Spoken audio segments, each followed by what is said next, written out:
everyone. On today's podcast, we're going to talk about updated research on being pregnant at age 35 and older, otherwise known as Advanced Maternal Age.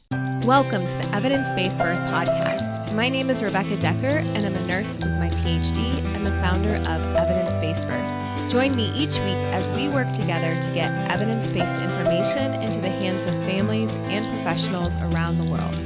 As a reminder, this information is not medical advice. See evbirth.com/disclaimer for more details. All right. So, advanced maternal age. What percentage of your friends, or if you're a professional in the field, clients having babies at the age of 35 or older? We're going to talk about how common it is in a minute, but sometimes it's fun to see how common it is among your peer group or your clients. Okay, so most common answer was 25%. Some of you put 50%. Looks like we got a little bit of a bell curve. So really interesting there. And one of the things I've noticed is that we tend to see higher percentages of people who are 35 and older hiring midwives and doulas. And midwives and doulas often tend to be, following evidence-based birth, and their clients follow evidence-based birth. So we tend to see higher numbers of people who are pregnant at 35 and older than you would in the general population. Also, a brief content warning in this webinar. We will be sharing statistics on stillbirth, and we may cover newborn death and maternal mortality. These will all be as part of the larger research studies and looking at the actual statistics. We'll also be discussing racism and its impact on stillbirth. So this is what we're going to cover. We're going to talk about the language that's used to describe people who are 35 and older when they're pregnant. We'll talk about demographics, how common this is. We will spend a lot of time going over the stats on risks and giving you actual numbers. So we won't do any fear mongering. Instead, we're just going to share the actual statistics. And then we'll talk about birth options for people who are 35 and older. Okay, so this figure is really important because it shows how this topic affects a lot of people. And I know we have people joining from all over the world today. This is a global issue, but I did want to share some tables from where it's been really well documented in the US. Over the past 4 decades, there has been a dramatic increase in the number of people giving birth at 35 and older. In the United States, this increase started in the mid-1970s and has continued to steadily rise over time. So if you look at the year, 1990 with me, right around here, and you see this teal line of the 35 to 39, about 8% of people were pregnant at 35 and older at that time point. And then it gradually rose up to 11%, then 15%, and then 18%. And a similar trend is happening in many countries around the world. At the same time, you can see that the rate of births in your early 20s and in the teens has decreased significantly, as well as the late 20s. So overall, the birth rate in the United States is going down, but we are seeing increases in people giving birth in their 30s and in their 40s. There has also been a dramatic increase in the number of first births to people age 35 and older. So that last slide was everybody who was having a baby, including people who are having their second, third, or fourth baby. But now we're just looking at your first birth to people 35 and older. The number of first babies born to women who are 35 to 39 years old increased from 1.7 per 1,000 in the year 1973 to 11 per 1,000 in the year 2012. And also the number of first babies born to people who are age 40 to 44 increased from 0.5 per 1,000 in 1985 to 2.3 per 1,000 in 2012. It really is an issue that is affecting a lot of people. This is the latest data we could get from the United States. It was the year 2018. And that, there's typically around 4 million births a year in the United States. In the year 2018, 15% of everyone having a baby was between the ages of 35 to 39, and 3% were giving birth at the age of 40 or older, which means 18%. 18% of women giving birth in the US are doing so at the age of 35 and later. And if you add in the people in their early 30s, it means about 47% of people having babies in the United States today are in their 30s or older. And this trend keeps going up, and it's affecting other countries as well. Now, so the number here is 18%. Since 18% of people having a baby today in the US are 35 and older, some of you were saying 50% or 75% of my friends or clients are having babies at 35 and older. And it just may be that it's more common in certain social groups. It's also more common among people who hire doulas and midwives. When we look just at the first births, this has been increasing as well. So it affects roughly about 11 to 12% of people giving birth for the first time are 35 and plus. And the average age at first birth is now around 26 to 27 years of age, which is a record high for the United States. This has increased for all race and ethnic groups. And we think that this average age at your first birth is rising because there is been that decline of people having babies in their early 20s and teens. And there's been a rise in people having babies for the first time in their 30s and 40s. So roughly 1 in 10 first-time mothers are considered, quote, advanced maternal age. So what is going on? Why do we see this substantial increase in the number of people having babies in their 30s and 40s, which is much different than what it used to be? Well, the trend to delay parenthood until your 30s and 40s is happening all around the world, and the availability of birth control is partly responsible. However, birth rates in young people have also gone down in countries that do not use birth control. So countries where birth control is not available, the birth rate is still going down among younger people. So birth control or contraception is not the only reason. It's thought that worldwide there are other social, cultural, and economic factors that play a bigger role than contraception in why we're seeing such increasing rates of older parents. So some reasons people delay pregnancy and parenthood include the fact that women are reaching higher educational levels, and more women are working in male-dominated fields that are not understanding or supportive of motherhood or parenthood. There's also been a huge cultural and value shift towards women feeling like they're, quote, not ready to have a child in their 20s. And they feel like, I'm just not ready. I have to wait until I feel ready, which is a newer phenomenon. There's also a lack of childcare, low benefits, and workplace policies, especially in the United States, that signal to women that they cannot be both an employee and a mother. We also see times of economic and housing uncertainty and unemployment and unstable labor markets that encourage people to postpone parenthood. Also, divorce, not knowing the right person to have a child with, can lead someone to delay parenthood. Interestingly, while some people delay parenthood because they're not in a stable relationship, having a stable partner is actually linked to motherhood at a later age, as well as university education, higher income level, and job stability are also linked to motherhood at a later age. Then we also combine that with fertility options. That's another reason people are getting pregnant later in life. Parents and doctors have been working together to combat infertility since the 1880s. And it's really interesting to see how far we have come, even in the last 70 years. In 1969, there was a poll in the United States that found that the majority of Americans believed in vitro fertilization, or IVF, was, quote, against God's will. But 9 years later, the majority of Americans supported IVF in another poll and said that they would try it if they needed to or if it was the right circumstance. So we have this combination of fertility treatment options, contraception options, and social and cultural factors that have all led to a shift to more and more people having their first babies at 35 and older.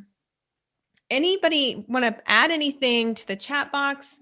Which of these factors have you seen in your peer group or among your clients as a main reason why we're seeing this shift towards parenthood at 35 and older? Fertility, a lot of people are freezing their eggs because of their career, economics, finances. Career is coming first. They're focused on building career and finances and money before having a baby. There's less interest in early marriage. So people are waiting, they don't have the right partner, or even if they do have the right partner, they don't feel ready and they want to become more financially stable. Interesting. Yeah. Housing market, that could be something going on right now as well. So I find it interesting because my mom gave birth to her first baby at the age of 19. When she had her first, my oldest sister in the 1960s, it was normal to get married or get partnered and start having babies right away after high school. And so she got married right after her high school graduation. And a year later, she had her first baby. And that was normal. She said, pretty much you either started having babies or you became a nurse or a teacher, and there were no other options for women. And today that's, seen as, wow, that's so young to have a baby when you're 19, when as culturally that was normal when she had her first baby. So let's talk a little bit about the language people use to describe pregnancy at 35 and older. So I got to do some really interesting historical research when I first wrote this article years ago. That we're updating now. I went and pulled a bunch of medical journals from the 1950s and 1960s when they first kind of started talking about advanced maternal age, because I wanted to see, what they were writing at the time. And the language was interesting, and we still see this language today. Some terms that are used to label people who are advanced maternal age include elderly. They're often called elderly. Some of you already mentioned that in the comments. Advanced maternal age, or AMA, a mature parent. I've seen that in the research. High risk, geriatric. I saw one research article where they called women obstetrically old but chronologically young. And then I saw another research article where they referred to people as being, quote, in their reproductive twilight years.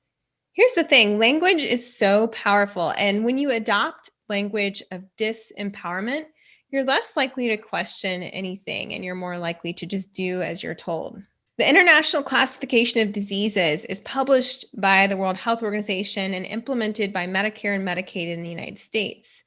And they use this language in their diagnostic codes. So you can see supervision of elderly, premigravida, and multigravida. A premigravida means a person who is pregnant for the first time. Primipara means a person who's giving birth for the first time. A nulliparous is another term you might see, and that refers to someone who has not yet carried a pregnancy beyond 20 weeks. So when they're saying, they're literally writing down and billing your insurance for supervising you as an elderly first-time mom or an elderly mom who's given birth before. And when I was doing this research, I just, even out of curiosity, I Googled elderly premigravida in order to see what other people were using this term. And I found it in the Urban Dictionary. They defined elderly premigravida as a noun, an older flea market Prada bag that is just starting to show its wear and tear. They use the example sentence, it was my first time at Fashion Week, and I did my best to hide my elderly premigravida. I also found this article written by a doctor from North Dakota in the United States who was criticizing his colleagues for using the term elderly. So even back as far as the 1950s, they were debating the terminology. He said, if I were an obstetric patient, even in the 35 to 40 plus age group, I think I would resent the adjective elderly. If the term persists, we may find ourselves speaking of such an inconsistency as geriatric obstetrics. So yes, Dr. John Moore, shout out. He was, also believed that it was not appropriate, but for some reason, it's still being used today. So here's our proposed new language, and we tend to use this language for the rest of this presentation. We just simply talk about being pregnant at age 35 and older or greater and beyond. So it's a little bit more wordy than saying AMA or advanced maternal age, but that's what we prefer to use. So any more thoughts about the language? Go ahead and post them in the chat box. I think Winnie says it's offensive. I resent it. Anybody else? Some people say very gross. Makes them feel embarrassed to be pregnant at 35 and older. They despise the terminology, fear mongering, undermining. I've laughed at it because I know I'm not old at all.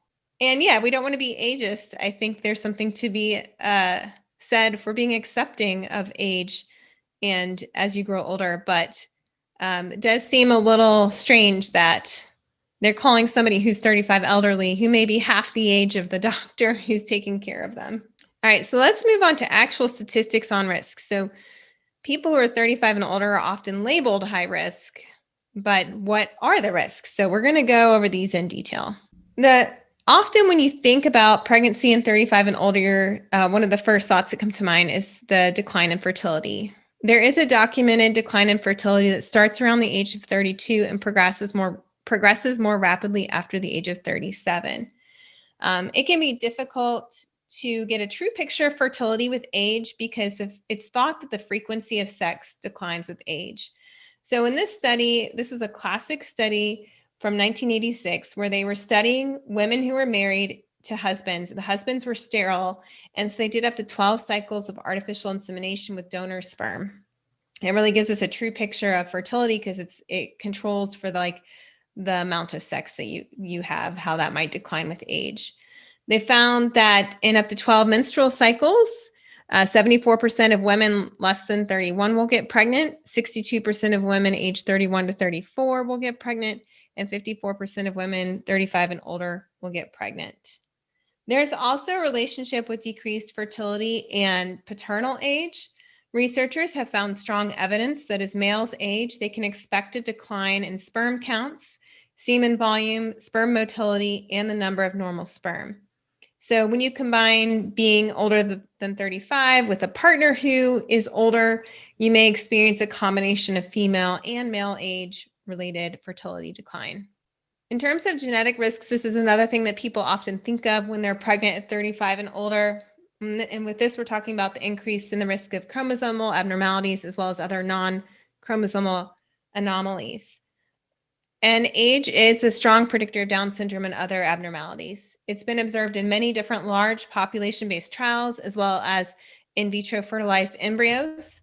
And I have there the risk of Down syndrome at 16 weeks, and you can see how it goes up significantly at the ages of 35 and older. Typically, this increased genetic risk is what leads to a lot of fear around childbearing in your late 30s and early 40s. However, many people are not aware of the other associated risks, which we'll talk about next. There are much higher rates of miscarriage with older maternal age. Spontaneous miscarriage, it climbs gradually with age, and it's more related to egg quality than the physical ability to stay pregnant. There's nothing wrong with your uterus and your ability to carry a pregnancy. And we know this because older females who use donor eggs from younger females do not have such high rates of miscarriage. You can see there the spontaneous miscarriage rate is very low in your early 20s and then gradually goes up so that by the age of 40, it's 40%. And by the age of 48, it's 84%. Next, we're going to talk about the risk of stillbirth among people with advanced maternal age. But before I do that, I think it's very important to clarify the difference between absolute risk and relative risk. Absolute risk is the actual risk of something happening to you. For example, if you hear a statement such as, among people age 35 to 39, the absolute risk of having a stillbirth is 0.22%, or that might mean 2.2 babies out of every 1,000 births would be stillborn. That's giving you the actual numbers. Relative risk is the risk of something happening to you in comparison to somebody else, and it requires a little bit more mathematical formula to understand what people are saying to you when they use relative risk. So compared to people aged 18 to 34, those aged 35 to 39 are X% more likely to experience stillbirth. So if somebody said you have a 50% higher risk of having a stillbirth, that does not mean that your risk is 50%, but a lot of people are led to believe that's what the doctor is telling them. For example, if the absolute risk of stillbirth is 2 per 1,000 in someone age 35 and someone age 40 has a risk of 3 per 1,000, then that is technically a risk increase of 50%. You went from 2 in 1,000 to 3 in 1,000. That is 3 is 50% higher than 2, but it's a lot more difficult to understand, and it's a lot scarier to hear the statistics that way. Similarly, saying that something is 100% higher does not mean that stillbirth is a certainty. 100% increase in risk sounds huge, But if the baseline risk began as 1 in 1,000 people, 100% increase in risk means 2 out of 1,000 people will be affected. So when at all possible, when we're talking about risk, we try to talk about absolute risk because those are the numbers that actually make sense and that our brains can comprehend. So we talk about the actual risk of something happening, and this is what helps families make decisions based on understandable information. And sadly, what we see a lot of around the world is doctors and clinicians tend to use relative risk. It sounds a lot scarier, and it makes it harder for you to make decisions based on information. So there are many different factors known to affect the risk of stillbirth. Age is only one of them. Both younger age and older age are independent risk factors for stillbirth. In addition, there are many other factors known to affect the risk of stillbirth that have been seen in many large studies, including being pregnant with your first baby, having a body mass index of 30 or greater, pre-existing diabetes or chronic high blood pressure, smoking or alcohol use, getting pregnant using assisted reproductive technology, being pregnant with multiples. There's a slightly higher risk of stillbirth with male fetal sex. There's also higher risks with being unmarried or unpartnered, with placenta previa, and if you've had a history of a prior stillbirth.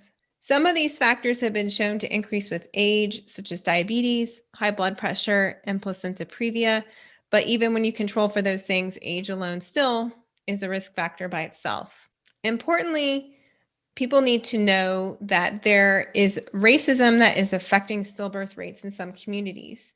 Black mothers are 1.5 to 2 times more likely than white mothers to have a stillbirth at every week of pregnancy. And we have substantial body of research showing that this disparity is due to racism in all its forms, including the effects of prejudice, discrimination, and institutional and systemic racism. There are evidence-based solutions to mitigate the health effects of systemic racism, including doula support during pregnancy and childbirth, and comprehensive, easy access midwifery-led care. The J.J. Way maternity care model was founded by Black midwife Jenny Joseph, who is considered by many to be a grand midwife, one of the great midwives in the United States. She developed a comprehensive, easy access clinic that ensures everyone receives care, no one is turned away. The midwives develop relationships with their clients and bond through mutual respect and education. And research has shown that they are able to effectively either substantially reduce and in some cases eliminate disparities, such as those related to preterm birth, simply by offering this service and making it available to the community. So there are solutions to racial disparities. Black birth workers know the solutions and they are saving lives. And we'll talk more about that in a little bit. One of the most important studies on the topic of stillbirth was published by Huang in 2008. This was a systematic review of all the studies that had ever been done on the subject in the prior 10 years, looking at stillbirth and increasing maternal age. 24 out of the 31 studies they reviewed found that older people who were pregnant were more likely to have a stillbirth than those who were younger. And this increased relative risk was not due to other known risk factors for stillbirth. The results made it seem like there is a drastic increase in risk at age 35. It's possible the risk increases gradually each year. We don't know for sure.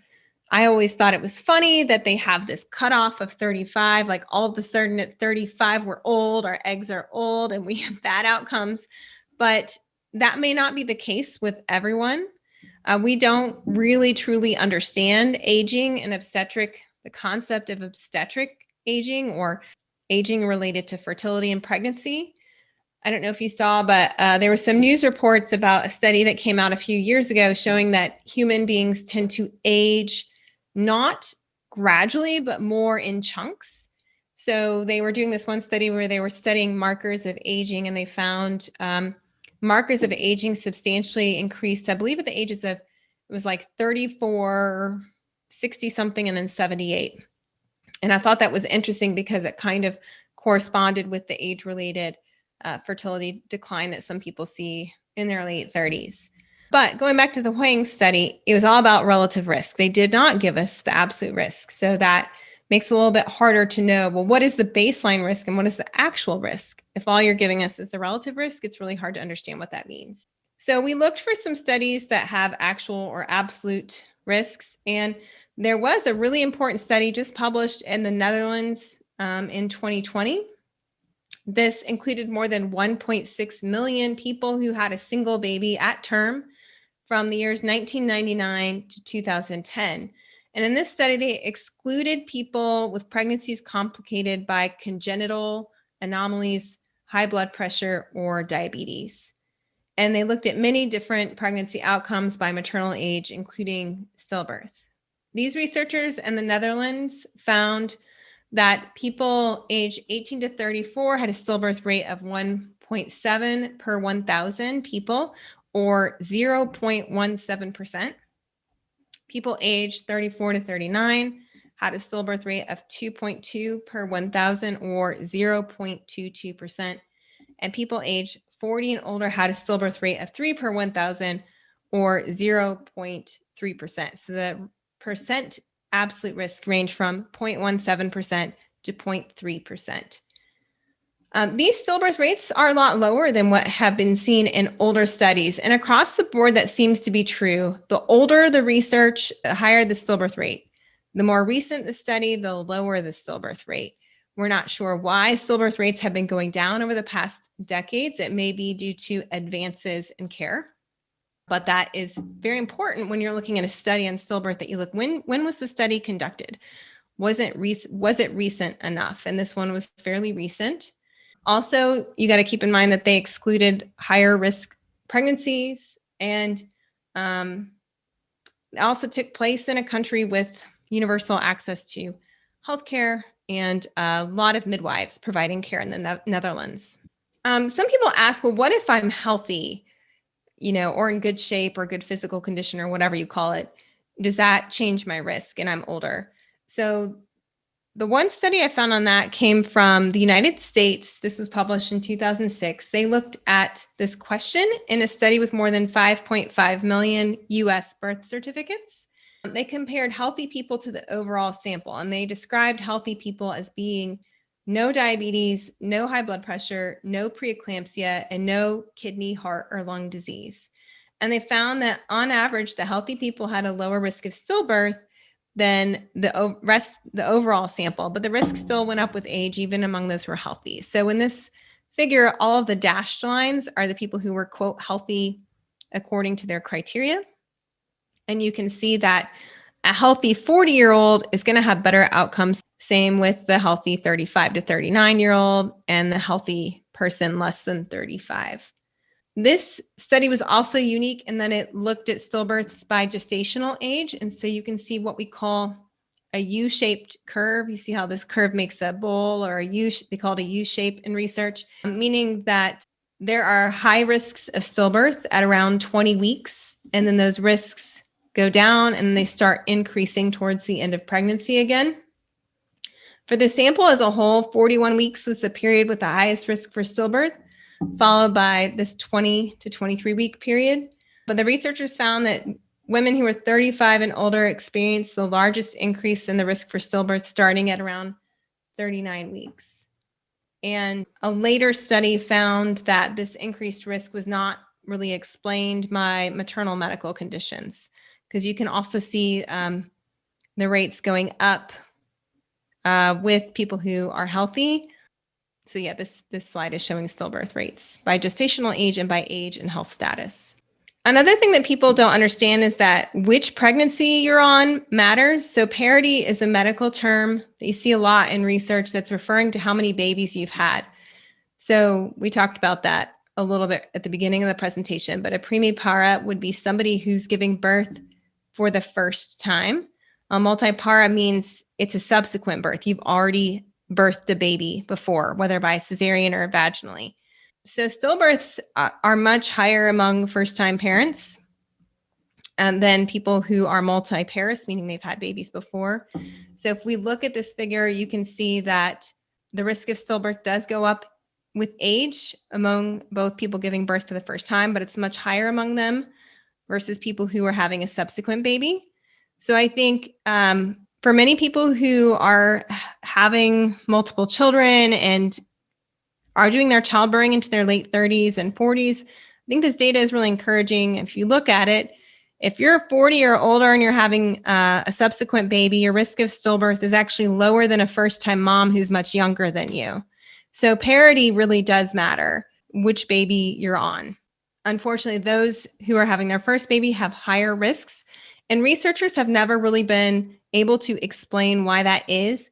It may be that there is some self-selection here where people who go on to have 2, 3, 4, or 5 children maybe had better outcomes with their first pregnancy, whereas people who have a difficult pregnancy with medical complications the first time often decide, I'm done, I'm not having any more children. So people who are multi-parents tend to maybe be having better outcomes because of that, because they chose to go on and have children, indicating that they had probably a decent experience the first time. So although the risks are low, the risks are real. So we don't want to do any fear mongering, but we don't also want to pretend like there are no risks. There are risks to everything in life, including with pregnancy. And so people having their first baby at term, the risk of stillbirth is 1 in 268. If you're under the age of 35, it's 1 in 156 if you're between the ages of 35 and 39, and it's 1 in 115 if you're 40 and older. And then if you look at people who have had babies before, the risks are much lower. They still do go up though. So if you're under the age of 35 and you've already had a baby and now you're giving birth again at term, the risk of stillbirth is 1 in 775, so it's extremely low. The risk goes up to 1 in 502 if you're between the ages of 35 and 39, and to 1 in 303 if you're giving birth at 40 and older. So this is for people who've already had babies before. So some of you may be wondering, why do we see increased stillbirth rates with age? And the answer is that the cause is still unknown. Researchers think the relationship is complicated and not completely understood. Some people may think that it's because the older you are, the more likely you are to have other health problems. But that doesn't fully explain it, because the risk is still increased even when we remove medical risk factors such as high blood pressure and gestational diabetes or diabetes. Some researchers are proposing that people who are 35 and older are at greater risk of placental problems, placental pathology or dysfunction, and that this could be increasing the risk of stillbirth. In one very large study, which was a meta-analysis where they combined 12 studies on fetal growth restriction. Fetal growth restriction is a condition in which the baby is smaller than expected for gestational age.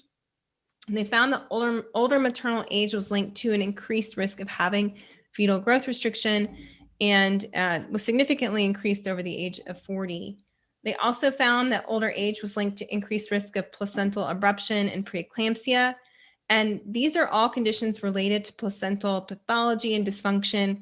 And so authors concluded that placental factors are a logical avenue to explore, especially for people who are pregnant at 40 and older and experience a stillbirth.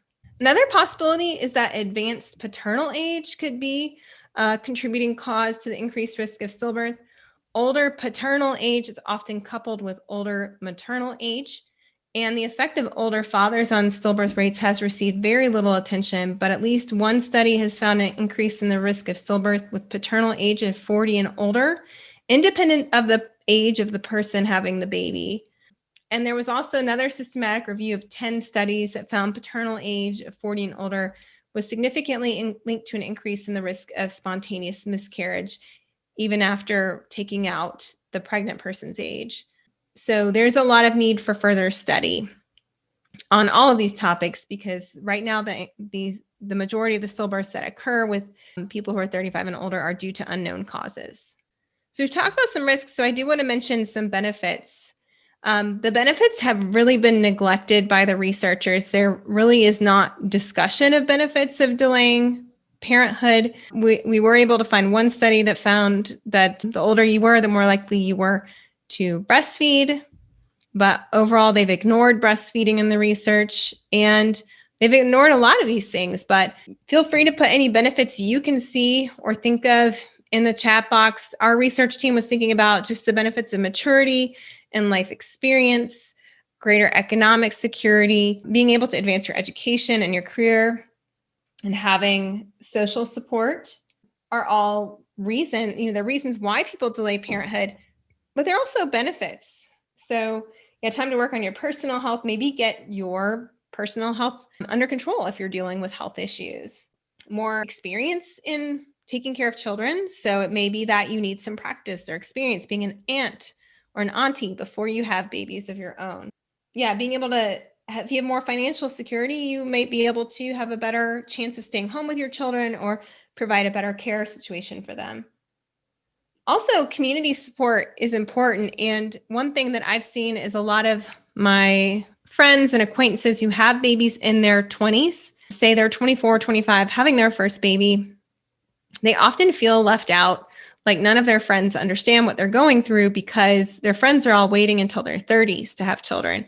So sometimes you may not have as strong of a social support or community support if you have babies early and the rest of your community does not. Now, I'm not saying that is your fault, but it is definitely something that if you delay and your friends delay, then you're kind of all going through it together.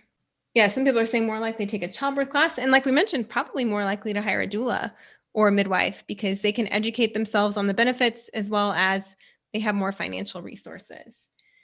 And I will say personally, I talked about my mom and her experience giving birth as a teenager at 19. Well, by the time I came along, she was 36. And then she had my younger sister at the age of 38. So her childbearing years spanned from 19 to 38. And I will say that my younger sister and I had a completely different experience than my older siblings because by the time we came along, we were their fifth and sixth children. My parents had much more financial stability, much more maturity. My mom had been able to get a degree and advance her education. So I think we experienced the benefits of that growing up, but that's not something that researchers measure, right? They don't measure those kind of like soft outcomes usually. So I kind of see opposite ends of the spectrum with care providers.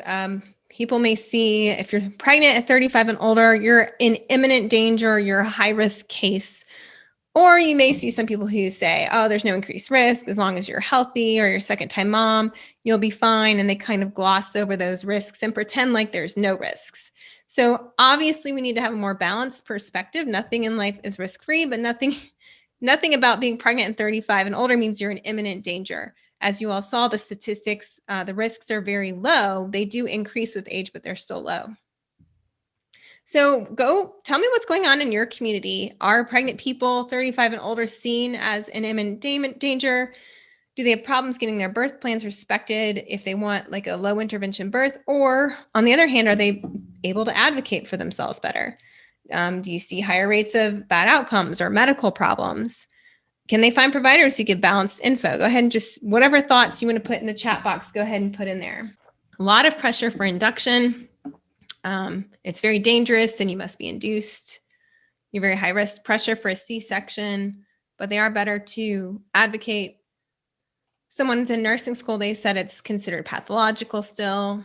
Lots of discussion about induction, health concerns, lots of people having multiples. Okay, pressure for induction. More difficult to have your wishes respected. Lots of negotiation with providers. I put a picture in here. This is a picture of me with my youngest baby. I had my youngest baby at the age of 34. And I often wondered how different my experience would have been if I was just 1 year older, right? At 34, I was considered very low risk. It was my third baby. At 35, would I have been considered high risk, even though I had the same health status? And yeah, I just think about that a lot. One other concept before we move on to birth options. I think one thing that limits options is a phenomenon I read about first in UpToDate, which UpToDate is a research company that you can subscribe to and pay money to get research reviews. And it's primarily for doctors. Doctors and clinicians and care providers are the ones who use it. I found this referenced in there, and they talked about pregnancies at the age of 35 and older as being a precious pregnancy or a precious child, and that doctors often feel they must protect the pregnancy by any means necessary because they may view you as very high risk regardless of your overall health. And there's lots of fear of losing the pregnancy, of genetic abnormalities, of stillbirth complications. Plus, doctors see you as having no guarantees of any future pregnancies. Well, If we don't do everything we can to save this baby or save this pregnancy, you might never get pregnant again. So sometimes that's seen. But also, due to racism, white clinicians may not extend this belief to their Black clients or other clients of different minorities, as witnessed in real life by Black evidence-based birth instructor Denise Bolds of Bold Doula, New York City, BOLD Doula. She came on our pro member training to talk about her real life experiences witnessing white providers treating Black advanced maternal age moms like their babies weren't worthy of life, or like they were an experiment or a learning opportunity for the residents. So that was something that was brought to my attention. And this is another example of why it's so important for clinicians, care providers, nurses, doctors, midwives to believe that Black lives matter, that Black mamas and their babies' lives matter. We just finished Black Maternal Health Week yesterday, and I wanted to share this quote with you from China Tolliver, who says, "If you can't say Black lives matter, then you shouldn't be touching Black bodies or catching Black babies." And there are many different ways. Black Maternal Health Week just ended. You can get involved. You can search for the hashtag Black Maternal Health Week and follow the @BMMA account, Black Mamas Matter Association account. They had a conference this past week. There are tons of free webinars hosted by many different Black-led organizations, and you can see all of the recordings online still for a lot of these organizations, and they had free Instagram lives and Facebook lives.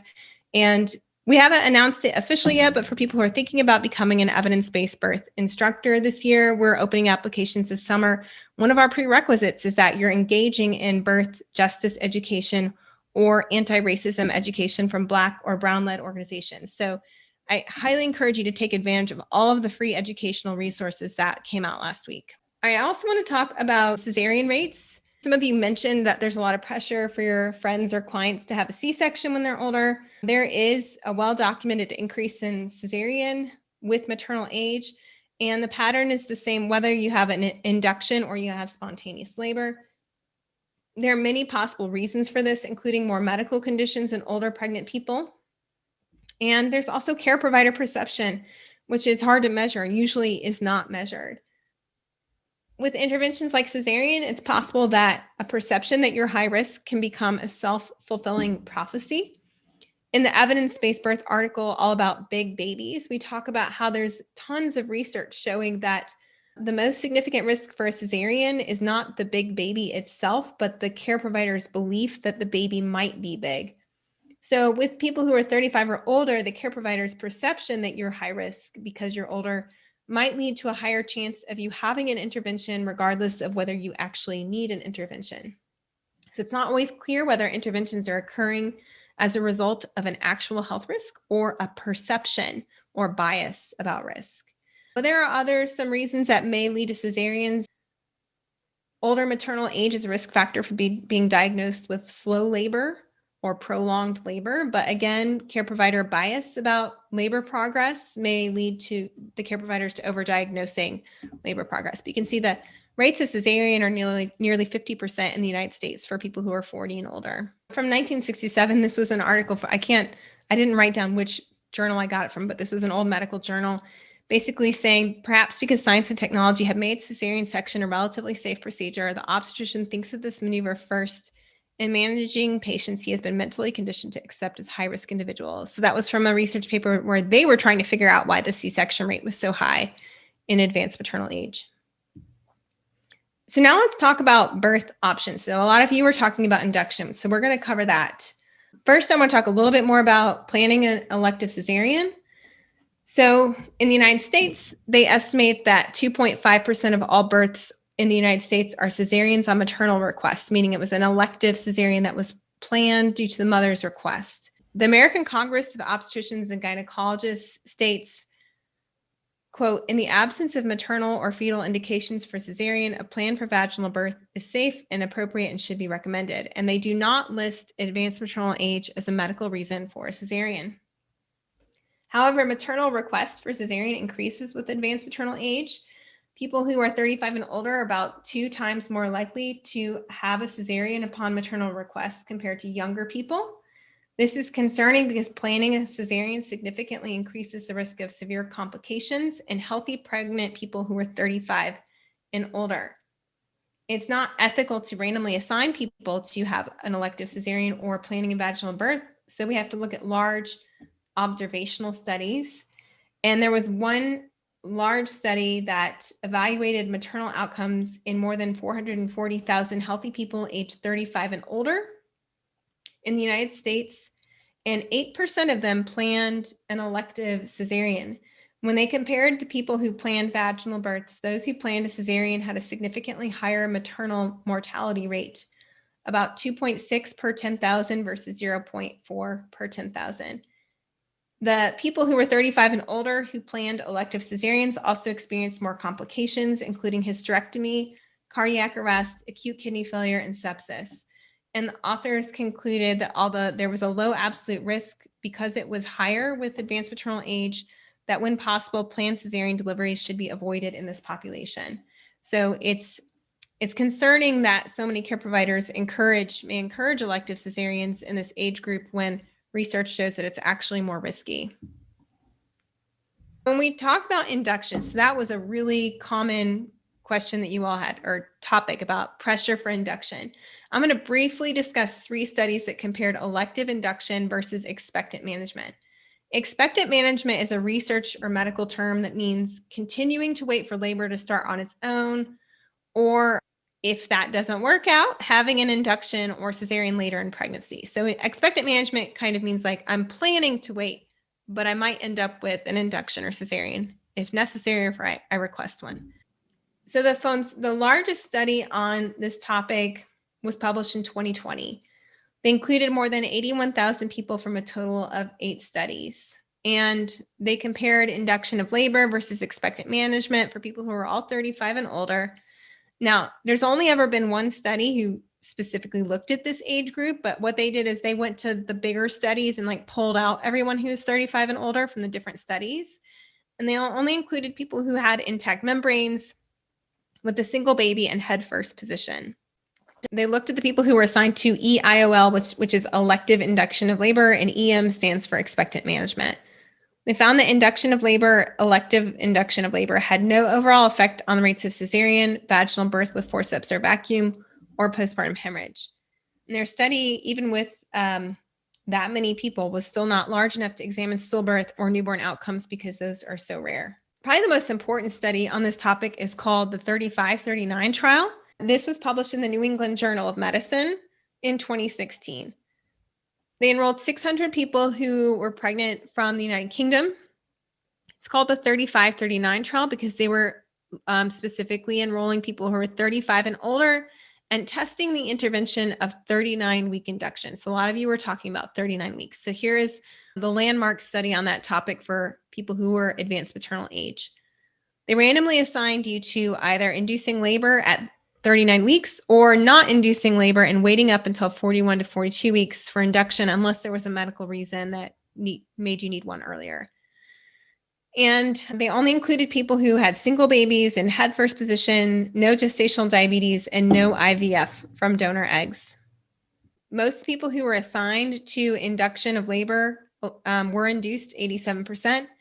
And about half of the people, 49% of the people assigned to expectant management eventually had an induction of labor, most commonly because they reached 41 weeks or because the waters broke, or also some inductions for reduced fetal movements and maternal request.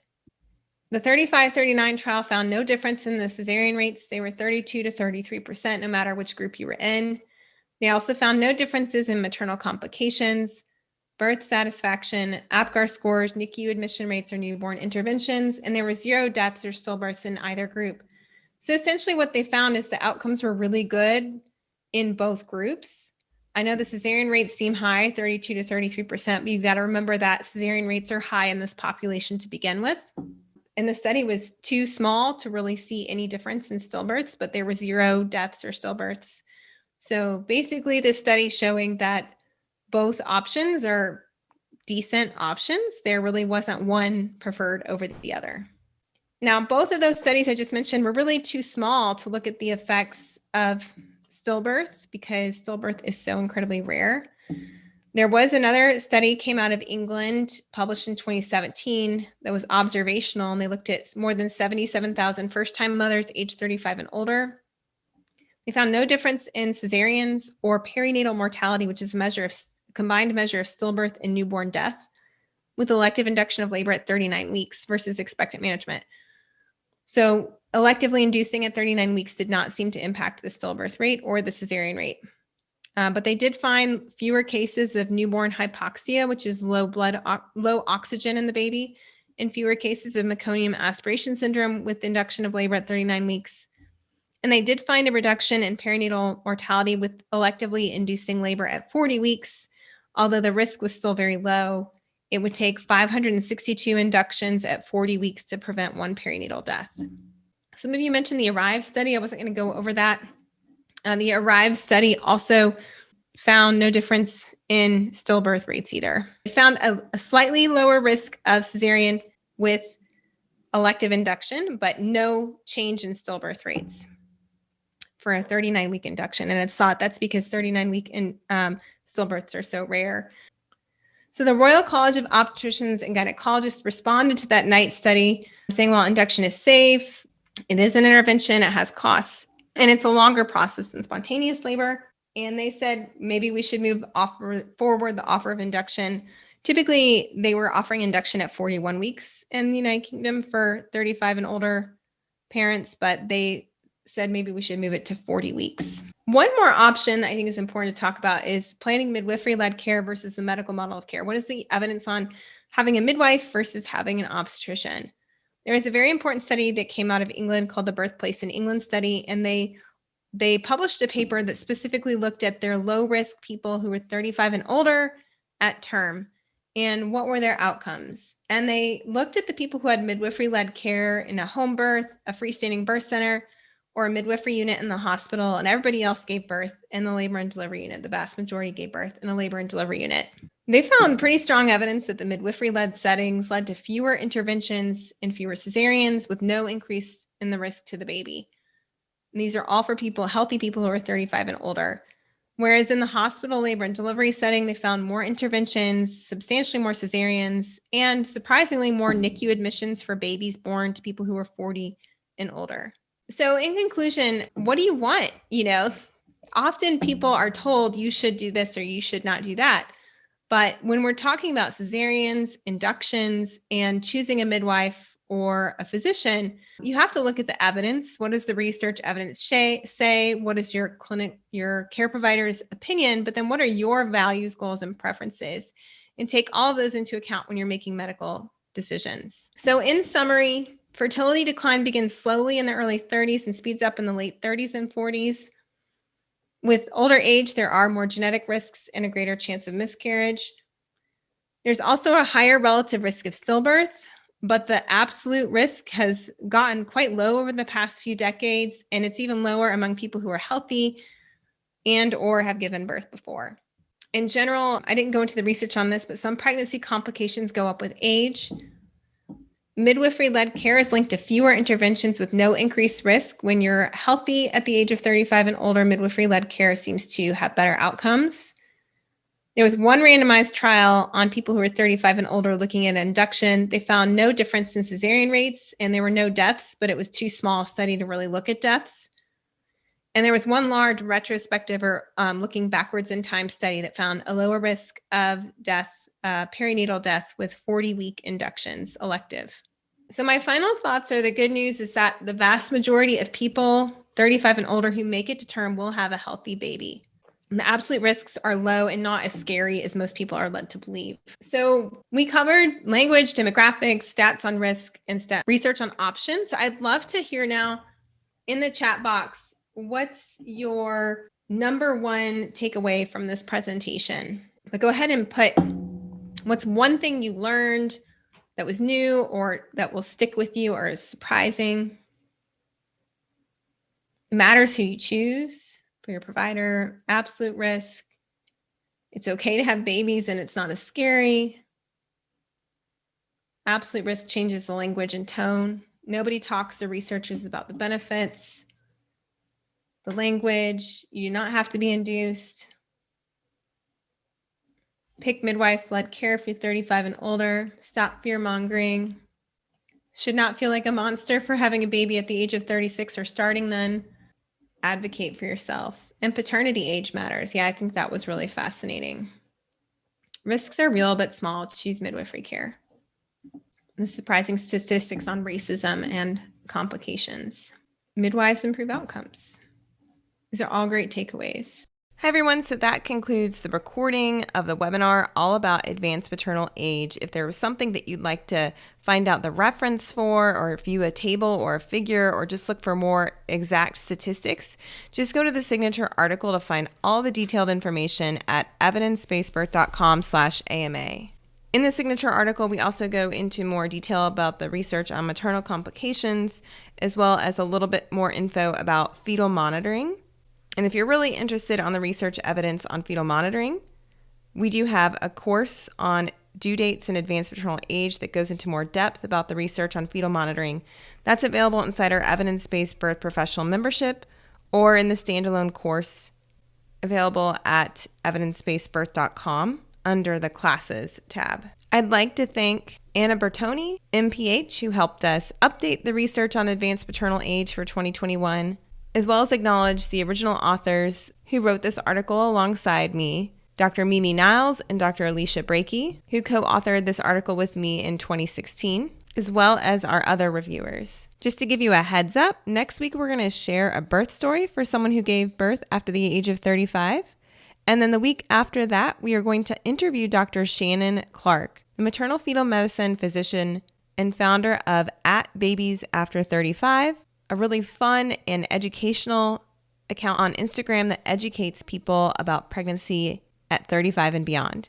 So I look forward to continuing this little mini series with you all about advanced maternal age. Thanks, and we'll see you next week. Bye. Today's podcast was brought to you by the signature articles at Evidence-Based Birth. Did you know that we have more than 20 peer-reviewed articles summarizing the evidence on childbirth topics available for free at evidencebasedbirth.com? It takes 6 to 9 months on average for our research team to write an article from start to finish, and we then make those articles freely available to the public on our blog. Check out our topics ranging from advanced maternal age to circumcision, due dates, big babies, Pitocin, vitamin K, and more. Our mission is to get research evidence on childbirth into the hands of families and communities around the world. Just go to evidencebasedbirth.com, click on blog, and click on the filter to look at just the EBB signature articles.